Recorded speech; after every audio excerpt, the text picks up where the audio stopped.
Bab 180. Helmi senang mendapat kabar dari Caca kalau Ayunda akan tinggal di asrama. Karena itu membuat Ayunda akan jarang bertemu dengan Yusuf. Dia pun langsung ke mall membeli lampu belajar yang ada musik relaksasi hadiah untuk Ayunda, agar semakin semangat belajar. Setelah dibeli, langsung Helmi kirimkan melalui ekspedisi yang paling cepat, agar Ayunda bisa langsung menerima dan menggunakannya. Ayunda sudah selesai belajar dan menghafal Quran. Dia jenuh mau ngapain, mau tidur tidak bisa dan rindu ngedrakor. Tiba-tiba ada paket dari Helmi. Dia senang, sampai tertidur sambil mendengarkan musik relaksasi yang benar-benar membuatnya bisa rileks. Tak lama kemudian, ia pun terbangun di tengah malam dan langsung melaksanakan sholat tahajud bersama dengan beberapa teman lainnya. "Ternyata kau sudah bangun, Ayunda.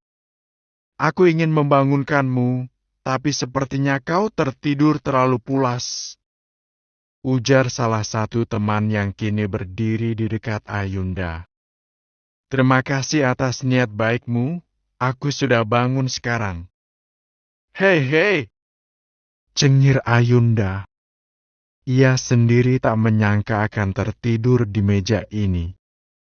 Setelah temannya pergi, Ayunda kembali mendengarkan musik dari lampu relaksasi ini.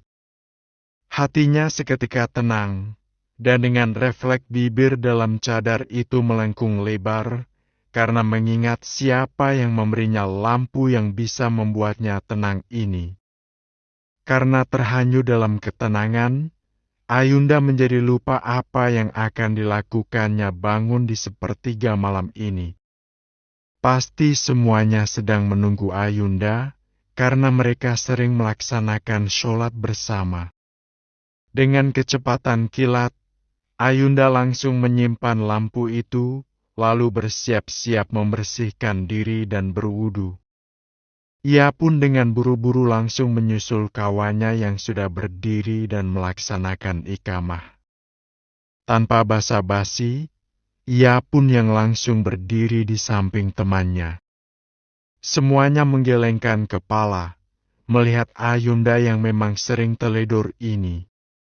Sholat pun dilaksanakan khusyuk dan hikmat. Setelah sholat ada yang kembali tidur, dan ada juga yang melanjutkan hafalan sembari menunggu azan subuh berkumandang. Karena terkadang malam yang sunyi dan tenang ini membuat kebanyakan orang lebih mudah menghafal. Berbeda halnya dengan Ayunda. Ia kini duduk, bingung akan melakukan apa lagi. Karena entah kenapa ia tiba-tiba menjadi suntuk lagi, sebab ada sesuatu yang mengganjal di dalam hatinya. Sebenarnya ia tak berharap, hanya saja baginya kini Helmi memang lebih peka daripada Yusuf.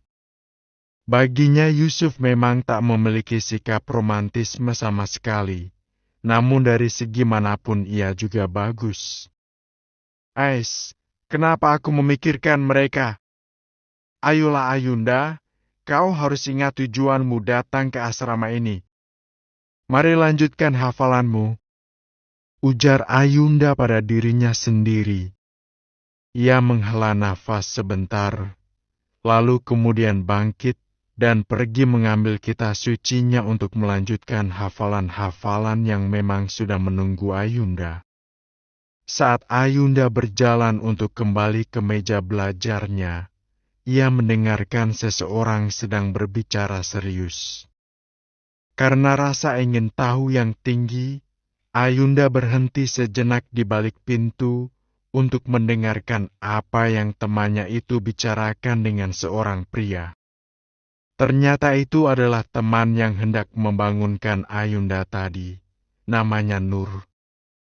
"Terimalah surat ini dariku dan balas dengan cepat ya. Kamu tahu kan kalau aku adalah orang yang tidak sabar?" Ujar pria itu. "Ada Nur, yang membuat Ayunda mengernyitkan kepala bingung. Ya baiklah, aku akan membaca dan membalasnya. Tolong kamu segera pergi dari sini, atau itu akan menimbulkan bencana bagi kita. Ya, baiklah aku pergi sekarang. Jangan lupa coklatnya dimakan satu persatu, agar kamu akan selalu mengingat siapa sosok yang memberikan coklat ini. Ayunda melirik sedikit. Ia melihat sosok laki-laki itu memang memberi satu kotak lumayan besar, yang ia yakin isinya pasti coklat. Setelah melihat bahwa laki-laki itu akan keluar pintu, Ayunda langsung berlari dan sembunyi di antara dua tiang tembok yang berjejer. Untung saja Ayunda gesit, sehingga tak ketahuan bahwa dirinya kini sedang mengintip.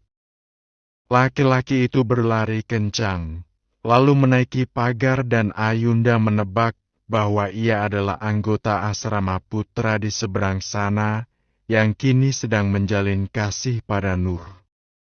Ia pun berjalan untuk menghampiri Nur, sekalian mengambil kitabnya di meja yang tak jauh dari tempat temannya itu berada. Ehem, ehem. Ayunda berdehem agar Nur yang terlihat sedikit ketakutan itu menyadari kehadirannya. Ada apa Ayunda? Apa kamu butuh sesuatu? Tanya Nur yang sedikit terkejut dengan kehadiran Ayunda di sampingnya. Kini ia hanya berharap, semoga Ayunda tak tahu menahu tentang sang kekasih yang dengan lancang dan beraninya datang ke kamar asrama putri. Tidak apa-apa, aku harap kamu juga begitu, Nur. Aku akui kamu memang sangat baik, tak hanya pada aku tapi pada semua orang. Image-mu sungguh baik di mata orang-orang, dan aku harap kau akan tetap mempertahankan hal itu. Setelah mengucap itu, Ayunda langsung pergi membawa kitabnya, meninggalkan Nur dengan kegelisahan hatinya di sana. Nur paham dan sangat tahu apa yang dikatakan Ayunda, meski terdengar halus, tapi sangat menohok. Ia pun terkadang ingin mengakhiri hubungannya itu, namun melihat effort yang kekasihnya berikan selama ini, membuatnya tak bisa berpaling begitu saja. Ia takut, tapi di sisi lain juga lebih takut akan pandangan orang-orang tentang kelakuannya selama ini. Ia pun mengejar Ayunda, menyusulnya kemanapun Ayunda pergi.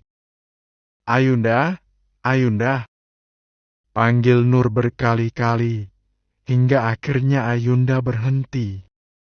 Nur mengajak Ayunda duduk pada salah satu kursi tunggu di kanan kiri jalan, yang biasanya dibuat untuk mengantri. Karena saat ini mereka memang berada di depan kamar mandi.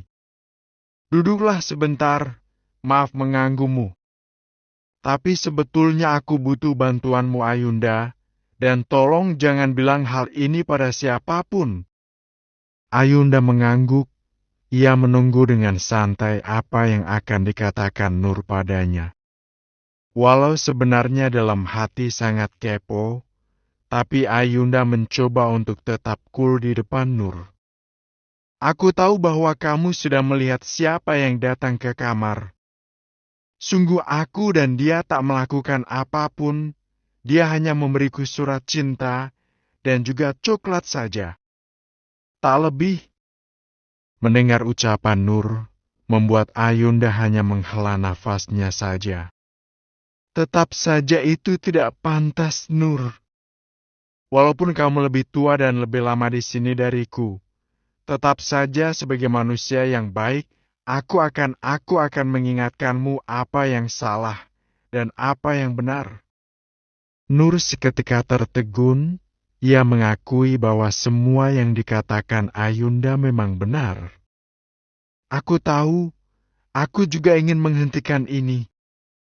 Tapi kau tahu Ayunda, effortnya begitu besar padaku. Aku tak bisa melupakan itu.